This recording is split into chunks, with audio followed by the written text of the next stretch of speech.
Both the Dallas Cowboys and the San Francisco 49ers entered Sunday Night Football hoping to turn the ship around, get to 4 wins on the season, and stay within striking distance of the division lead.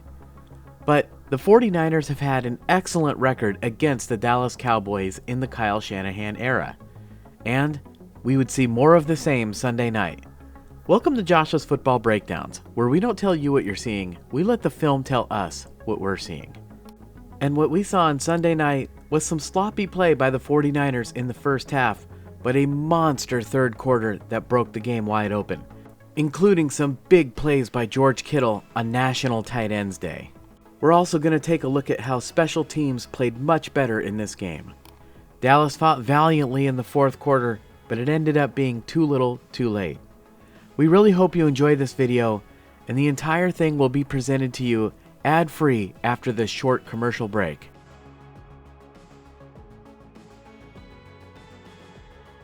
Welcome back, and let's get right into it. Right away, we would see the Dallas Cowboys do something that they would stick with all night long. They would put 6 men up at the line of scrimmage. Now, we know not all 6 are going to rush the passer. Someone's got to defend the tight end, for instance, and someone's got to defend the running back, who is actually Deebo Samuel in this case.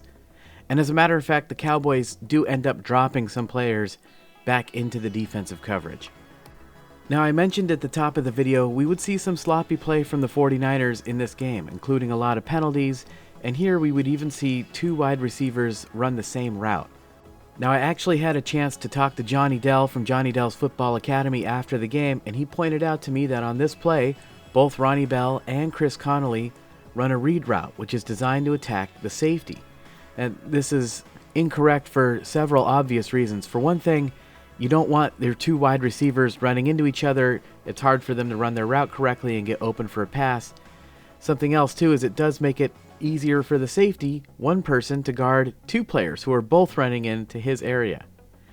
There is a little bit of a happy accident with this, which is that the safety has to go with those 2 players, and it leaves Deebo Samuel one-on-one down the sideline. Now, Deebo is being defended by Eric Kendricks on the play, but Kendricks is a linebacker, and that's a mismatch. And Brock Purdy spots it immediately, and you can see him already winding up to throw this football. Deebo makes the catch, runs through the tackle of Kendricks, absorbs the hit from Hooker, cuts to the inside, and is finally brought down after a gain of 47 yards on the play. Wow. And the pass protection for the 49ers on this play was excellent, including from Colton McKivitz, working one-on-one against the defensive end, Golston.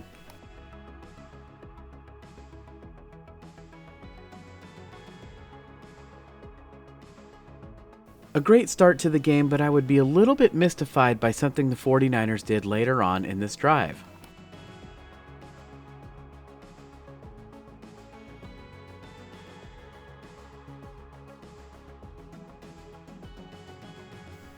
It's 3rd and 10, and this time Dallas has 7 men up at the line of scrimmage. They're practically daring the 49ers to throw it, but instead they hand it off to Jordan Mason.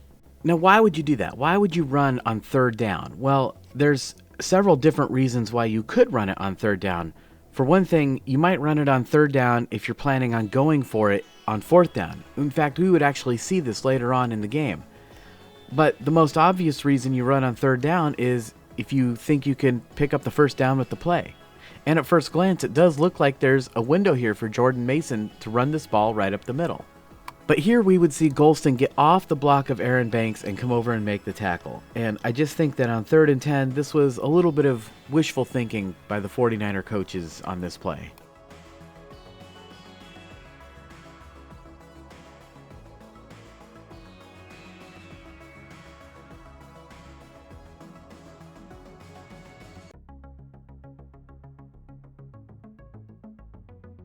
So the 49ers have to settle for the Anders Carlson field goal attempt, and the kick is good, and San Francisco strikes first, taking an early lead, 3-0.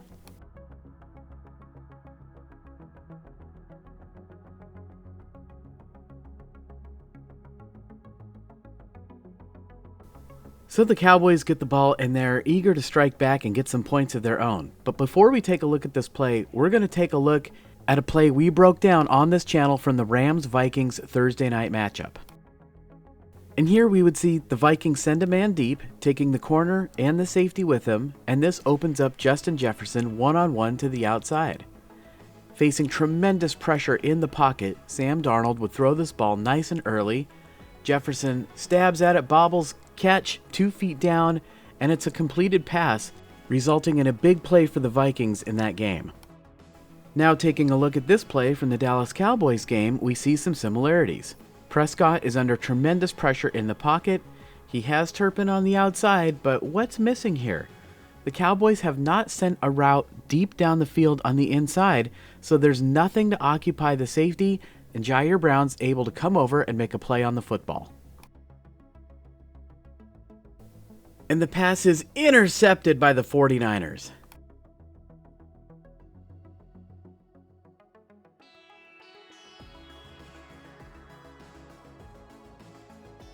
And from this angle, we would see that it was the pressure from Nick Bosa that might have forced a bad decision from Dak Prescott. And it's fortunate for the Cowboys that Brown got his feet tangled up there and was brought down, because it prevented any kind of a return. And the 49ers would get the football, and they would go to one of their bread and butter plays where George Kittle pretends to block and then goes out for a pass. But after that, they would have some trouble moving the football, and they would have to punt back to the Dallas Cowboys. So it would essentially end up being an arm punt by Dak Prescott on this play.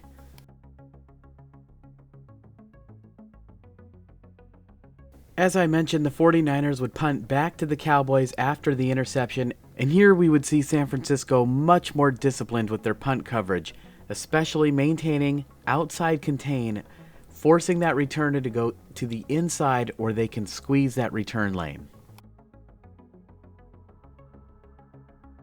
Still trailing 3-0, the Cowboys would go on a long drive, and eventually, with 1st and goal at the 1, they would punch it in with Ezekiel Elliott.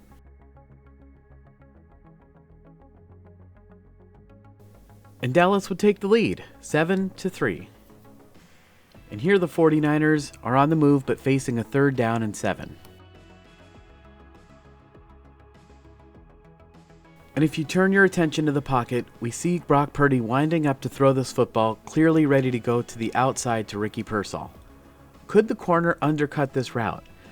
Maybe, but take a look at George Kittle right next to him. It looks like he's going deep, and if he does, he's going to have to be picked up by the safety. So the corner knows he might not have safety help on this play, and he does the right thing and backpedals and gives up the route. And check this out. We know Brock Purdy throws with great anticipation, but look at where the ball is. That thing is in the air halfway to the target, and Pearsall hasn't even started his break yet.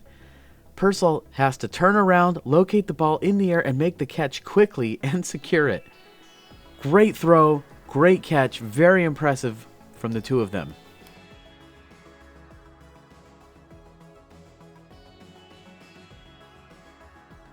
Brock Purdy was decisive in this game, and here it really helped him out, because check out Kyle Juszczyk coming over to help with pass protection, but he trips on the foot of Dominic Pooney, and it's a good thing Purdy got this ball out quickly.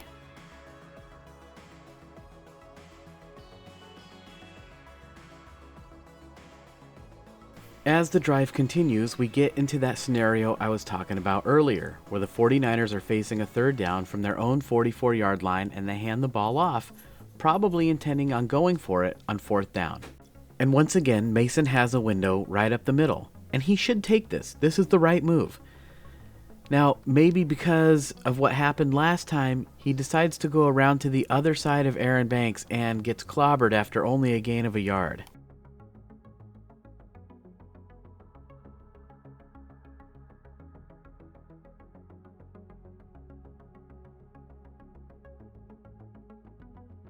So now it's 4th and 3, but they're too far away for a field goal and too close to punt, so they are definitely going for it here, and Dallas responds with an all-out blitz, including the delayed blitz. It's a 0 blitz, there are no safeties back deep, so Hooker gives Deebo Samuel a lot of space here. He knows he can't get beat deep and gives up the route. And the pass is slightly behind Deebo and he drops it.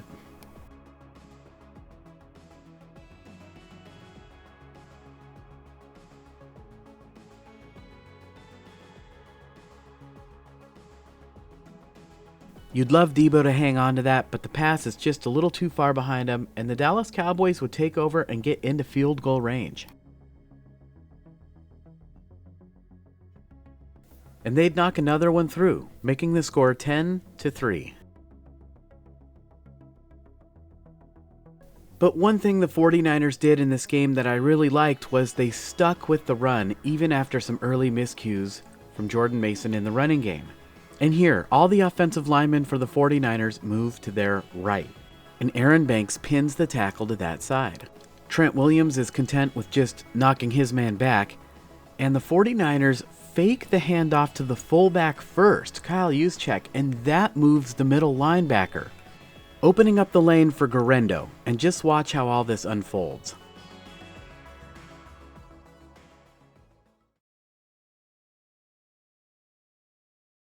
And it's a 19-yard gain on the play.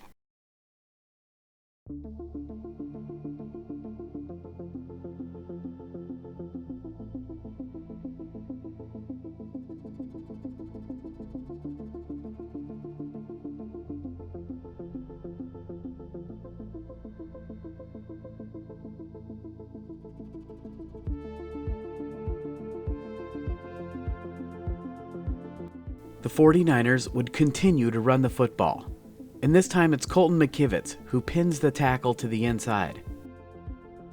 They allow the fullback, Kyle Juszczyk, to pick up the defensive end, and it's a good thing they clean up the backside of the play like this because now that lane is there for Guerendo when he needs to cut back. And this time it's a 15-yard gain, so on back-to-back plays, the 49ers have picked up 34 yards on the ground.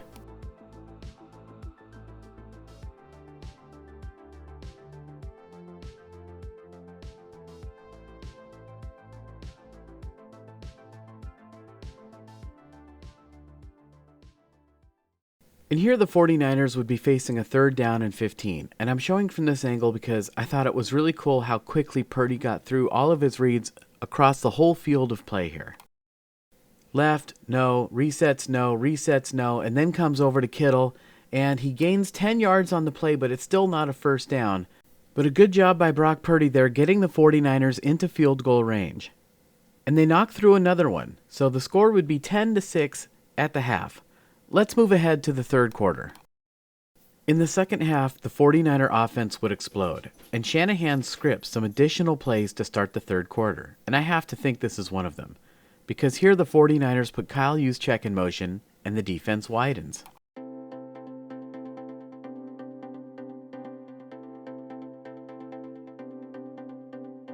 And then right before the snap, Brock Purdy puts Isaac Guerendo in motion as well, and the defense widens again.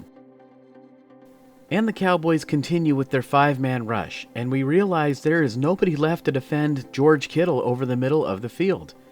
Now I'm sure you're thinking, well, wait a second, that's Donovan Wilson, the safety, right there on Kittle.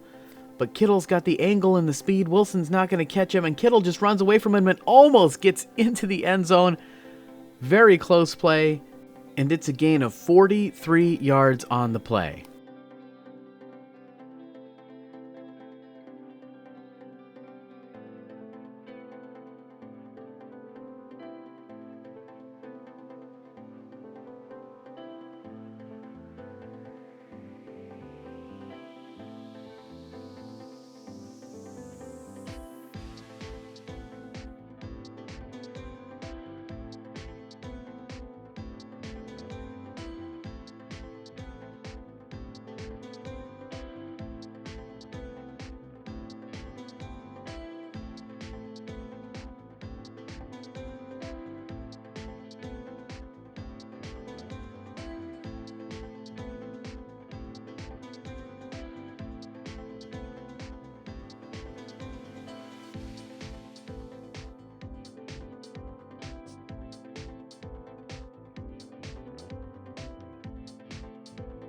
And then the 49ers would punch it in with Isaac Guerendo. And I know a lot of times on the goal line like this, we just show them punching it in really quick and move on, but we're going to take a closer look at this one.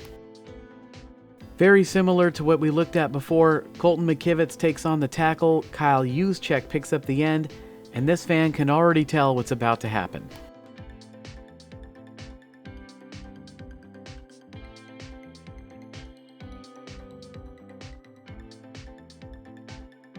And we've got to highlight one more player on this great touchdown run. Dominic Pooney, the rookie guard, blocking 2 players on 1 play.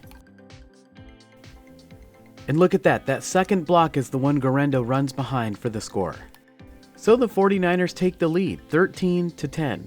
But Dallas would start the second half with some adjustments of their own.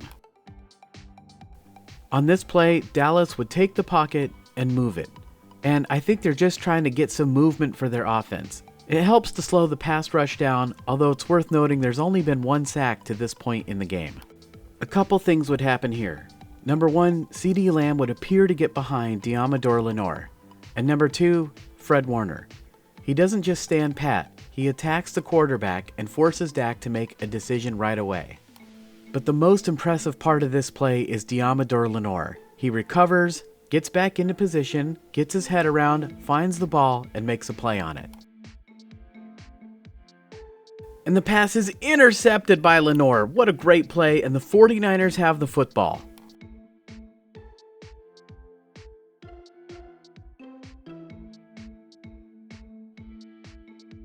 Okayawanu also in on that pressure of Dak Prescott, and what a great job by Lenoir to recover. So the 49ers have a chance to take advantage and get some points, but the drive is slowing down a little bit. They're facing a 3rd down and 3, and here we would see another great example of Brock Purdy going through his reads all the way across the field. Purdy makes his first read to Connolly. He's not there, so he resets and comes to Ricky Pearsall. He's covered. So he resets again and moves to the left. Doesn't like what he sees, so he takes off. Purdy gets the first down and then some, and he would have 56 rushing yards in this game, the second most for either team.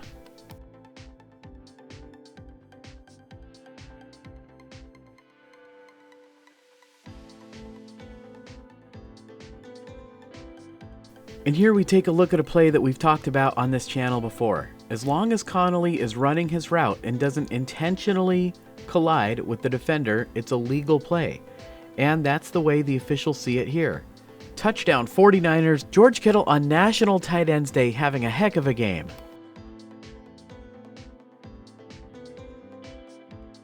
And once again, Dallas sold out with an all-out blitz. The 49ers can't pick up everybody, but Brock Purdy was quick and decisive and knew where to go with the football.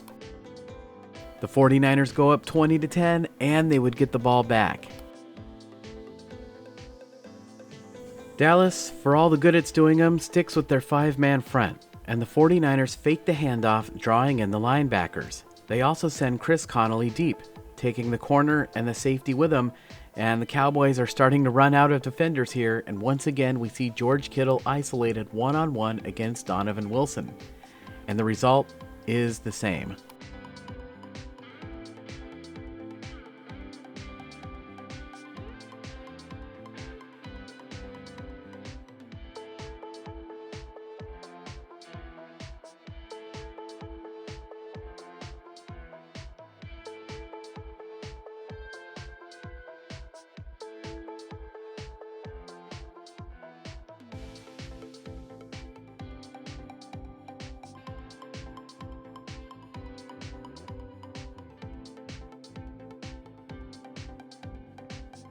Facing another 3rd down, we see Deebo Samuel coming across, but the 49ers need to get to the 18 for a first. This is a check down, but there is some logic behind it, forcing the corner to chase Deebo Samuel all the way across the field. And the play is a success, it gets a first down.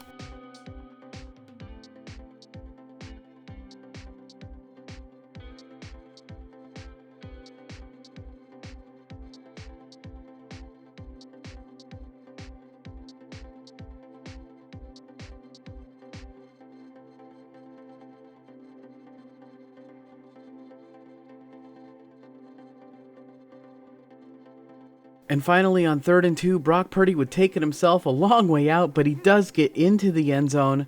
The 49ers converted 8 third downs in this ballgame, none bigger than that one, as they go up 27-10 in the 4th quarter. Now Dallas would get the ball and they would go on a long drive and they would try to keep things close late in the game. Let's take a look at this. Here their strategy is similar. Run CeeDee Lamb all the way across the field. And obviously a miscommunication there. Dak spots the error and it's a touchdown. Not sure who was supposed to go with him, but you can see the defense getting together here trying to figure it out.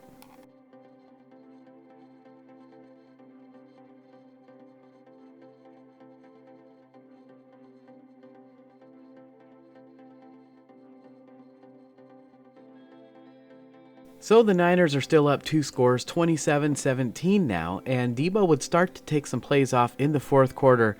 Remember, he's still recovering from that bout of pneumonia that put him in the hospital, so understandable, and it turns into a good opportunity to get Debo some rest and work Ricky Pearsall into the game with some plays that we've seen before for Debo Samuel.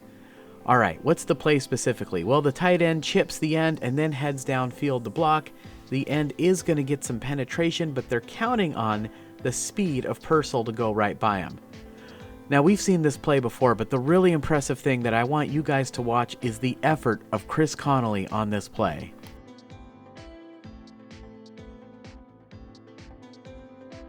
And Connolly coming all the way across the field gets Pearsall at least an extra 5 yards there. Very impressive.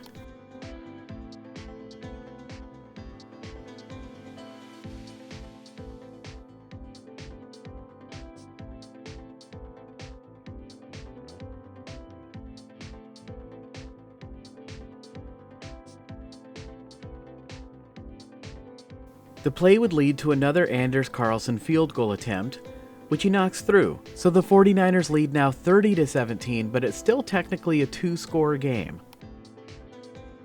Dallas needs to score quickly, but here they catch a little bit of a break. When they put their big tight end Jake Ferguson in motion, Jair Brown drops down to pick him up and accidentally runs right into Renardo Green, and he takes him out of the play, so there's nobody covering CeeDee Lamb at all streaking to the end zone, and Dak Prescott spots him.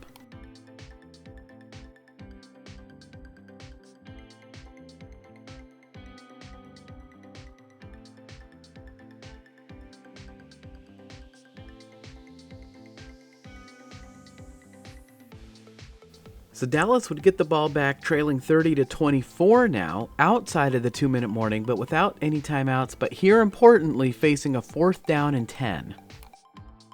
Again, needing to move the ball quickly with no timeouts, the Cowboys run Jalen Brooks way down the field, but the 49ers are all over this, bracketing them with Jair Brown and Mooney Ward. But Dak Prescott has no choice. Take a look at the pocket. He's under immense pressure. And remember, it's 4th down. He can't throw this ball away and just move on to the next down. So he has no choice but to throw up a prayer. Feet get tangled, but that thing was never going to be caught anyway. Turnover on downs, and the 49ers are going to win it.